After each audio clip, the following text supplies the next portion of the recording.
नाही, भाजपचं एकूण धोरण, महायुतीचं धोरण बघितलं, फक्त फीत कापणे, जाहिराती देणे, फटाकडे वाजवणे याच्या पलीकडे या ठिकाणी नाही. शाश्वत का नाही, भपका करणे फक्त. उद्घाटनाचा फार्स या ठिकाणी करण्यात आला, परंतु झालेले उद्घाटनाचे प्रकल्प चालू झाले का? मला कळत नाही की एवढी घाई कशासाठी, प्रसिद्धीसाठी आम्ही काहीतरी करतोय दाखवण्यासाठी ही सगळी उद्घाटनं झालेत का? आणि म्हणून माझी प्रशासनालाही विनंती आहे की जी उद्घाटनं मुख्यमंत्र्यांच्या हस्ते झालेली आहेत किमान ते प्रकल्प सुरू राहू देत. केशवराव भोसलेची साऊंड सिस्टीम या ठिकाणी काल थांबली असं आमच्या कानावर आलेलं आहे.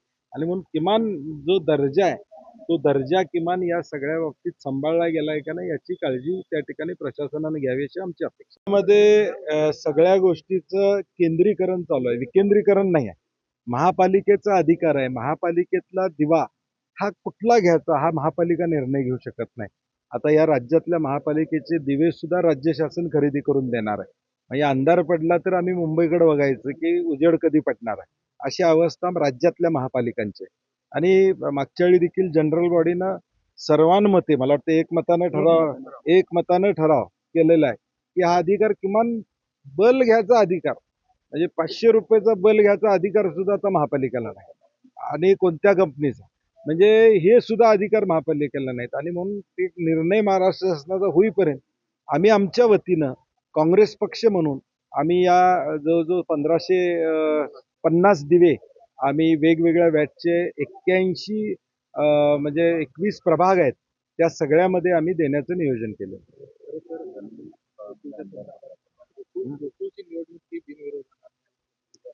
नाही नाही म्हणजे नाही माझ्याकडे तसा काही प्रस्तावच नाही आहे. मुळात मी अनेकदा जाहीर केलेला आहे आणि शेवटी लढाई करत असताना लढणं हे आमचं कर्तव्य आहे.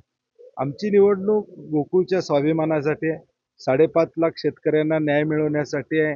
आता चाललेली तिकडची भांडणं बघता गोकुळची एक हाती सत्ता असली तरच शेतकऱ्याचं भलं होणार आहे आणि त्या दृष्टीनं आम्ही पॅनल करणार आहे. ही भूमिका आम्ही घेतलेली आहे. महामार्गाच्या संदर्भात काय भूमिका असणार आहे आणि पूर्ण 13 जिल्ह्यातील शेतकरी या महाराष्ट्रातल्या सगळ्या 12-13 जिल्ह्यामध्ये शक्तीपीठला विरोध आहे आणि गरज नसलेला महामार्ग करू नये अशी शेतकऱ्यांची भूमिका आहे. आणि म्हणून आज सांगलीमध्ये एक मोठा मोर्चा निघतोय. त्यामध्ये मी असेल, राजू शेट्टी असतील, जयंत पाटील साहेब असतील, आम्ही सगळेजण त्यामध्ये सहभागी होणार आहोत. अगदी पिकाऊ जमीन या ठिकाणी जाणार आहे, शेतकरी वाऱ्यावर या ठिकाणी पडणार आहे. आणि पुणे रत्नागिरी नागपूर हायवे असताना या महामार्गाची गरज नाही अशी आमची भूमिका आहे.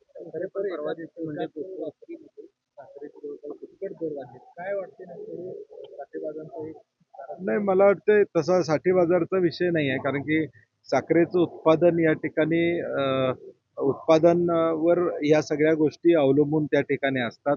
परंतु साखरेची MSP वाढली पाहिजे ही साखर कारखानदारांची भूमिका शेतकऱ्यांच्या हितासाठी या ठिकाणी.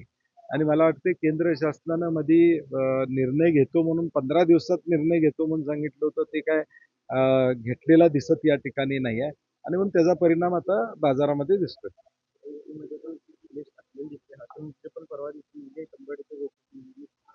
होणार, ते पण लढणार आहेत, आम्ही पण लढणार आहे. आम्ही म्हणतोच ना लढलंच पाहिजे, कारण की त्याशिवाय शेतकरी या जिल्ह्यातला कुणाच्या बाजूने आहे हे या ठिकाणी लक्षात येणार नाही. शेतकऱ्यांना त्यांचं हित कळतंय आणि ते हित बघून ते आम्हाला सहकार्य करतील अशी आम्हाला खात्री आहे. मुख्यमंत्र्यांनी पुण्याच्या कार्यक्रमावरती काँग्रेसच्या कॉलेजमधले सगळे विद्यार्थी नाही मला वाटते काल आम्ही त्याच्यावर बोललेलो आहे. हा QR कोड आम्ही स्कॅन केलेला आहे.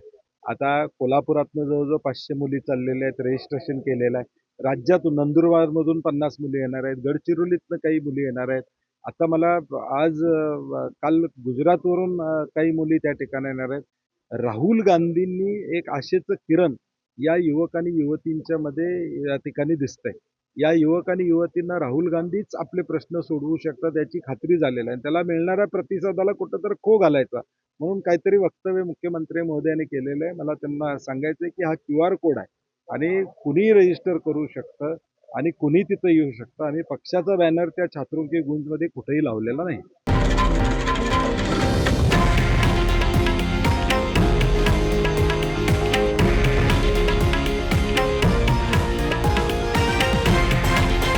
हे आहे देशातील नंबर 1 न्यूज नेटवर्क आणि आपण पाहत आहात TV9 मराठी, एकमेव